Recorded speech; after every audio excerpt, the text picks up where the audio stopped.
શ્રી સાર્વજનિક ગણેશ ઉત્સવ મંડળ તેના 47મા વર્ષ નિમિત્તે અહીં પધારેલ સર્વે ગણેશ ભક્તોનું हार्दिक स्वागत करे छे। आज हम यहाँ हम सबके आराध्य और अयोध्या के नंदन पूर्ण पुरुषोत्तम प्रभु श्री राम की जन्मभूमि अयोध्या पर बन रहे भव्य राम मंदिर की यशोगाथा आपको बताते हैं।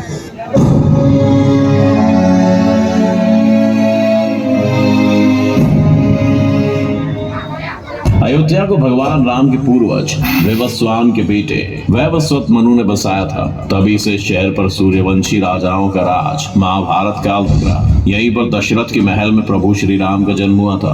भगवान श्री राम के काल में अयोध्या काफी सुंदर थी। ये इतनी सुंदर थी कि इसकी तुलना स्वर्ग से की जाती थी। कहते हैं कि भगवान राम के जल समाधि लेने के बाद अयोध्या कुछ समय के लिए बिखर सी गई थी, लेकिन उनकी जन्मभूमि पर बना महल वैसा का वैसा ही था। भगवान राम के बाद उनके बेटे कुश ने एक बार फिर से राजधानी अयोध्या का निर्माण कराया। इस निर्माण के बाद सूर्यवंशी की अगली 44 पीढ़ियों ने यहाँ पर राज किया।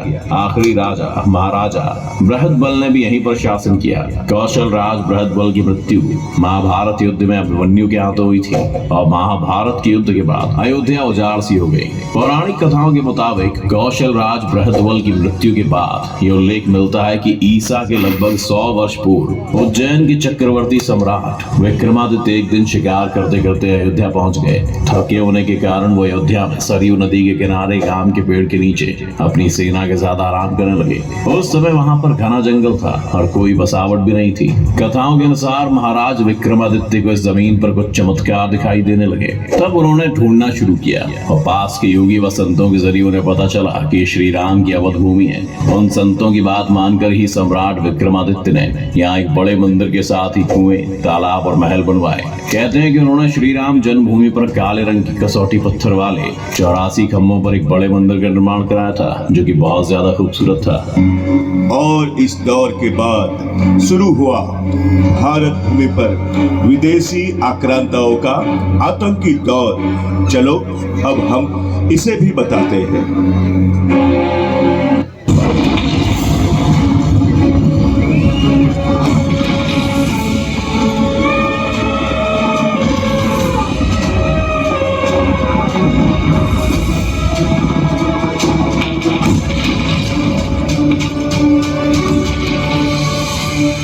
इतिहास साक्षी है कि पुण्य भूमि भारत की गाथा भारत की अस्मिता, गौरव और राष्ट्रीय स्वाभिमान के लिए विदेशी आक्रांताओं से संघर्ष की महान गाथा है। बर्बर आक्रांताओं ने भारत की आत्मा पर चोट करने और भारत का अपमान करने के लिए हमारी संस्कृति और आस्था के केंद्रों को ध्वस्त किया।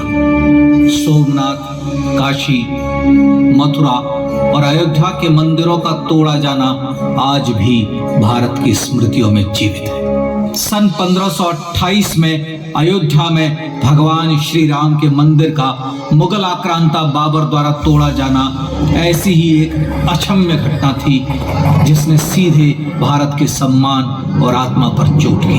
कारण साफ था, अयोध्या के श्री राम के मंदिर पर आक्रमण भारत की आत्मा पर आक्रमण था। जहां हर भारतीय के रोम रोम में राम बसते हैं, वह भारत यह अपमान कैसे सहता। राम मंदिर पर आक्रमण भारत को आहत कर गया था। विदेशी हमलावर अपनी बर्बरता दिखाते गए और भारत अपने आत्मगौरव को फिर से पाने के लिए संघर्ष करता रहा। भारत रामलला के जन्म स्थान पर बाबर के नाम पर बने एक ढांचे को देखता और उसे हटाने का संकल्प लेकर शक्ति संजोया करता।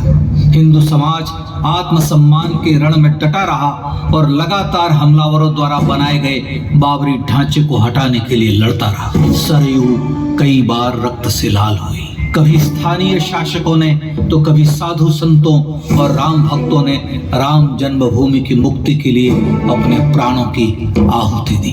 74 बार युद्ध हुए। हम कुछ मोर्चे हारे, पर रण जीतने का संकल्प कभी कम नहीं हुआ। हिंदू समाज तलवारों से रक्त रंजित हुआ और उसने हार नहीं मानी। उसका संकल्प अजेय था।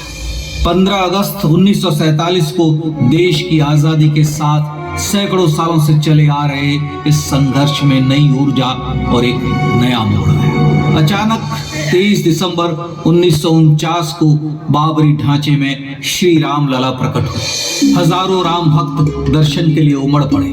तत्कालीन प्रधानमंत्री पंडित जवाहरलाल नेहरू ने उत्तर प्रदेश सरकार को श्री राम लला को विवादित ढांचे से हटाने का आदेश दिया। उत्तर प्रदेश सरकार ने अयोध्या के कलेक्टर को यह काम दिया और यह निर्देश भी कि जरूरत पड़ने पर वे बल का प्रयोग भी करें।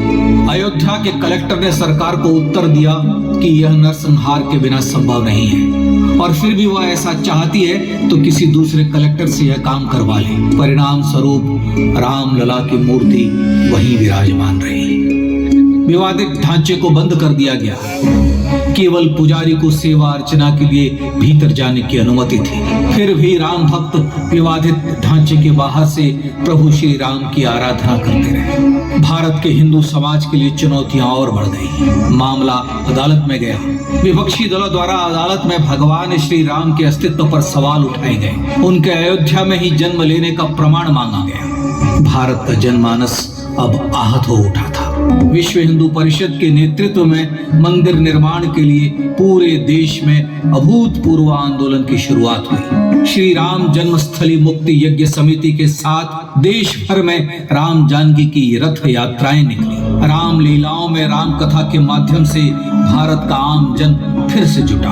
अब सबके मन में एक ही प्रण था, एक ही लक्ष्य था। अयोध्या में जन्मभूमि पर भगवान श्री राम के भव्य मंदिर का निर्माण। सन 1989 में विश्व हिंदू परिषद द्वारा गांव-गांव से रामशिला पूजन करके अयोध्या भेजी गई। 2,75,000 गांवों से रामशिलाएं अयोध्या पहुंची। भव्य राम मंदिर के शिलान्यास का निर्णय हुआ। पूज्य संत महात्माओं और हिंदू समाज के अन्य प्रमुख नेताओं के निर्णय के अनुसार अनुसूचित जाति के प्रमुख नेता श्री कामेश्वर चौपाल ने 9 नवंबर 1989 को मंदिर निर्माण का पहला पत्थर रखा। राम जन्मभूमि पर मंदिर निर्माण के लक्ष्य की पूर्ति के लिए सन 1990 में सोमनाथ से अयोध्या के लिए श्री लाल कृष्ण आडवाणी ने रथ यात्रा की शुरुआत की। देश में जन भावनाओं का ज्वार उमड़ने लगा। श्री लाल कृष्ण आडवाणी के रथ यात्रा के साथ साथ मंदिर के लिए जन समर्थन बढ़ने लगा और छद्म सेकुलरवाद बेनकाब होने लगा। इस जन आंदोलन को रोकने की तमाम कोशिशें हुई पर सब व्यर्थ हुई। विश्व हिंदू परिषद ने देशवासियों से अयोध्या में जन्मभूमि पर मंदिर निर्माण के लिए 30 अक्टूबर और 1 नवंबर 1990 को कार सेवा का आह्वान किया। परिणाम स्वरूप लाखों राम भक्त कार सेवा के लिए देश के कोने कोने से अयोध्या आए।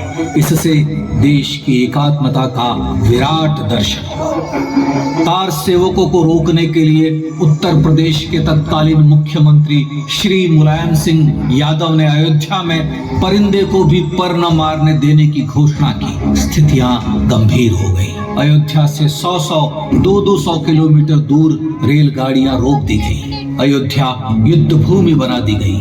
मार्ग बंद, रेल बंद, चप्पे चप्पे पर पुलिस।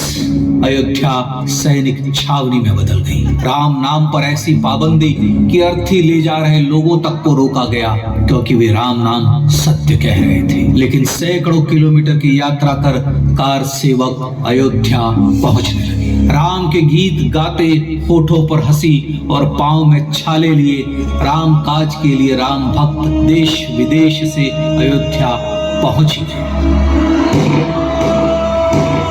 कार सेवकों पर गोलियां चली। अनेक कार सेवक शहीद हुए। आजाद भारत में जन्मभूमि पर राम मंदिर के लिए कार सेवकों ने फिर एक बार अपना बलिदान दिया, पर कार सेवकों ने विवादित ढांचे पर भगवा फहरा ही दिया और इस तरह कार सेवा सफल हुई। श्री राम जन्मभूमि आंदोलन ने भारत की सुप्त आत्मा को झकझोर कर जगा दिया था। विश्व हिंदू परिषद ने फिर एक बार 6 दिसंबर 1992 को कार सेवा का आह्वान किया। राम भक्तों को कार सेवा करने देने के लिए अदालत में प्रार्थना की गई, पर अदालत ने कोई निर्णय नहीं दिया। परिणाम स्वरूप बौद्ध, जैन, सिख, स्वामीनारायण संप्रदाय, गायत्री परिवार, हर पंथ मत विचार हिंदू एकत्र हो गए। छूत अछूत का भेद मिटा, जाति की पहचान मिटी। हम सब हिंदू, हम सब सिंधु बन गए। राम सिंधु में ज्वार उठा और देखते ही देखते 6 दिसंबर 1992 को श्री राम जन्मभूमि से बाबरी ढांचा सदा के लिए हट गया।